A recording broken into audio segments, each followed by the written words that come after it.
Beberapa bisnis itu bisa aja tutup ketika rupiah itu bisa anjlok, bisa melemah gila-gilaan kayak sekarang.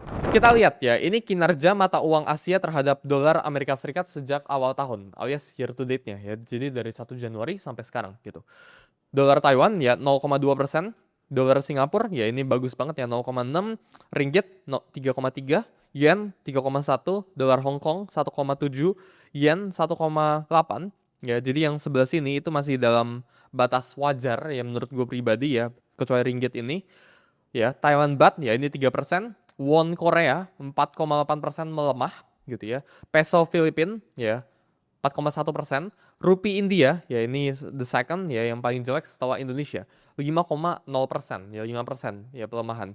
Indonesia rupiah itu 7,6 year to date. Ya bahkan ini kayak datanya harusnya yang up to date ya. Yang up to date itu 11%. Jadi rupiah ya itu memiliki kinerja paling buruk satu Asia ini ya di tahun ini. Jadi dari sisi rupiahnya, mata uangnya, dari sisi pasar uangnya ya, pasar modalnya, dari sisi stock marketnya gitu ya. Indonesia itu juga mengalami penurunan yang paling signifikan dibandingkan dengan yang lain. Ini kalau kalian cek ya, Indonesia stocks drop nearly 39% ya from January peak ya. Jadi dari 9 ribuan turun ke sekarang ya kurang lebih 5.400-an, ini hampir 50% ya, ini sangat-sangat mendekati 50%.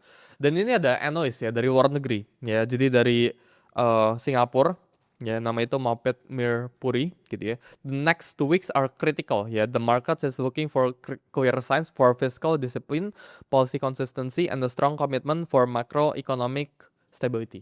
Maksudnya kayak gimana?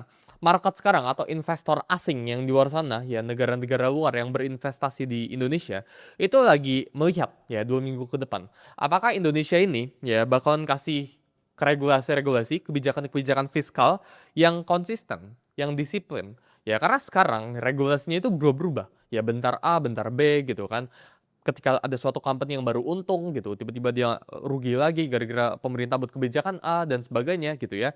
Dan ketika market itu mengalami penurunan, cara komunikasi pemerintah gitu ya, kita lihat strong commitment gitu ya for macroeconomic stability. Jadi menurut gue pribadi ya, dari sisi pemerintah itu sekarang komunikasinya itu seperti ini ya, di 9.000. Oh, kita itu baik-baik aja gitu kan. Terus mengalami penurunan ke 8.000. Santai ya. Fundamental ekonomi kita itu kuat gitu. Kita di 8.000 sebelah sini gitu ya. Nanti turun lagi ya ke 7.000 sebelah sini nih. Masyarakat tuh udah teriak-teriak ya, rupiah udah melemah gitu kan dan sebagainya. Terus saya di sini bilang, oh santai ya, fundamental kuat gitu. Kita bakalan suntikin ya rupiah kita bakalan intervensi gitu. Terus saya turun lagi gitu. Sampai sekarang pokoknya kita bilangnya kita baik-baik aja, kita baik-baik aja. Menurut gue ini bukan style komunikasi yang baik ya buat masyarakat di luar sana. Karena ketika masyarakat itu udah bisa Google, bisa cek sendiri ya rupiah itu melemah, dan masyarakat itu merasakan sendiri dampak dari mereka pribadi, dari pribadinya itu semakin susah. Ya barang-barang di sekitarnya itu semakin